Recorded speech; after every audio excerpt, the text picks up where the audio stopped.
Having the proper backspin on your shot will actually significantly increase your chances of making every single shot. So in today's video, we're going to go over a few tips to help you guys improve on your backspin, but also give you guys a few drills to help you out as well. Let's dive into it. So when it comes to having the proper backspin on the basketball, the first thing that we have to talk about is having the proper hand placement on the ball. Because if your hands are in the right spot, there's no way we can get the ball to spin in the right way. When it comes to having that proper hand placement on the basketball, all we want you guys to do is be able to take your shooting hand and place it directly in the middle of the ball. A good tip to help you guys figure out where the middle of the basketball is just to find the air hole on the basketball. Once you find the air hole, you guys can take 2 fingers, let that air hole split it. So now you guys have a split grip on the ball, or you guys can shift it over and allow your pointer finger to be directly over top of that air hole. Now with our hand in the right spot, we'll be able to lift the ball up, get to our set point, and our hand will be directly in the middle of the basketball. So I want to give you guys a progression of drills to help you perfect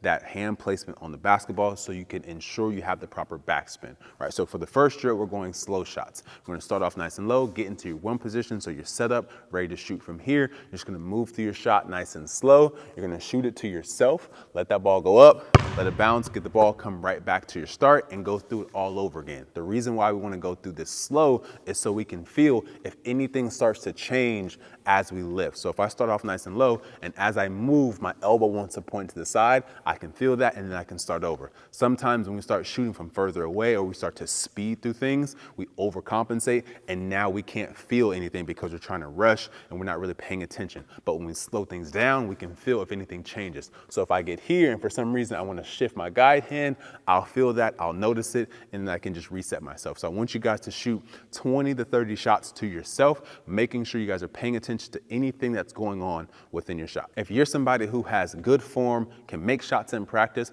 but for some reason struggle to make shots in the game, it's probably because you've only mastered one shooting type, but all the elite shooters have mastered all 4. So if you want to learn more about all 4 shooting types, I want you guys to head down to the pinned comment down below, take our free shooting type quiz, learn about what your shooting type is and the other 3, but we'll also send you a free workout on top of it so you guys can start to perfect all 4. Once you've gone through the first progression, then we're moving on to the second one, which is our flip grip shot. So I want you guys to get nice and low. I want your shooting hand on top of the basketball, your guide hand underneath. So I'm left-handed, my left hand's on top, right hand's on bottom. All I'm gonna do is just flip my grip, so now I can get my shooting hand behind the basketball and my guide hand on the side. If I'm right-handed, I want my right hand on top, my left hand on bottom, and then from here, I would flip to get into this position, right? So all we're doing is we're challenging our hands and making sure we're getting our hands in the correct spot. So if we can think about kind of like a game situation where this can play into is if somebody gives you a bad pass. So they pass the ball super high, you have to catch it with your hands on the side. They're not in the perfect position where you just give it to you and then you can just raise into your shot. You have to catch it in a weird way, flip that ball to the right spot, get your hands in the right position, and then be able to flow. So that's what we're kind of working on in a more controlled setting. So hand on top, hand on bottom, flip that grip, and then get into your shot. For our flip grip shots, you guys can go to however many spots you want, probably 3 or 5 spots, and I want you guys to shoot anywhere between 20 to 30 shots per spot. And all you guys are do is working on that ability to flip your hands and then get into your shot. So you can start in the mid-range, you can go to the 3-point line, whatever you guys want to work on, but really get into it and rep that out of being able to flip your hands, getting into the right spot so your hands are in the middle so you can ensure you get that proper backspin when you go shoot. So step 1 was having our hands in the right spot. Step 2 is having a firm wrist flick when we go to shoot and have the ball come off our fingertips last. That's why step 1 was so important, right? So let's say we get to our set point.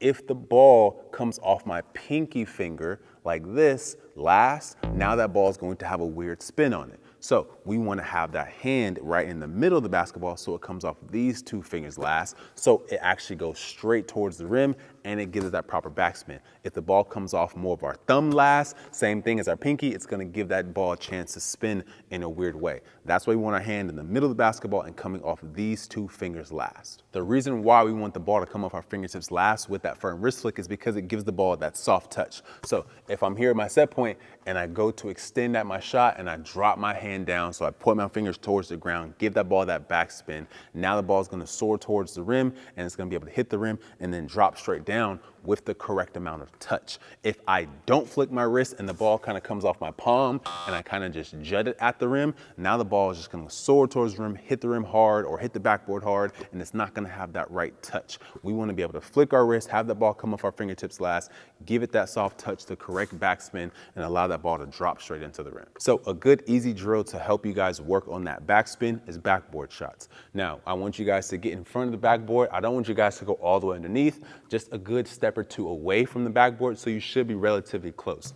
From here, I want you guys to get set up at your set point, pause here for a second or two, and then go through your shot. So this shouldn't be one fluid motion into your shot. I want you guys to isolate the position at the top. And from here, you're only focusing on flicking your wrist, allowing that ball to come off your fingertips, making sure that ball spins the correct way and it hits the backboard and drops back to you. The reason why we want to do this drill is because if you do it right and let that ball spin, it's going to want to drop straight back down to you. So as I shoot it, correct backspin, ball drops right back to me. If I flick my wrist, or if I don't flick my wrist and I'm more of just jut it towards the rim or shot put it towards the rim, the ball's gonna hit the backboard and wanna come straight back to me or go over top of my head.